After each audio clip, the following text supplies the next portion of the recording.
کبھی ایسا ہوا ہے کہ آپ بہت زیادہ بیمار ہوں اور پھر ڈاکٹر کے پاس گئے ہوں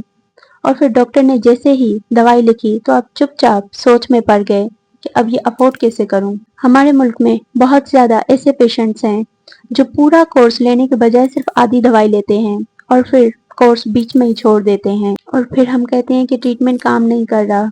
لیکن اصل پرابلم وہ دوائی نہیں، پیشنٹ کی افورڈیبلٹی ہوتی ہے۔ اس لیے میڈیسن نے اس پرابلم کو سالو کرنے کے لیے ایک کانسیپٹ دیا، پیشنٹ سینٹرڈ کیئر، جہاں ٹریٹمنٹ صرف ڈیزیز کے حساب سے نہیں بلکہ پیشنٹ کی افورڈیبلٹی، پیشنٹ کی لائف اور اس کی ریئلٹی کے حساب سے ڈیسائیڈ ہوتا ہے۔ گورنمنٹ ہاسپٹلس میں آپ نے دیکھا ہوگا کہ ڈاکٹرز اکثر یہ پوچھتے ہیں کہ کیا یہ دوائی آپ افورڈ کر سکتے ہیں یا دوسری لکھ کے دوں، لیکن ہر بار یہ کانورزیشن نہیں ہو پاتی اور پھر یہاں پیشنٹ کا رول امپورٹنٹ ہوتا ہے۔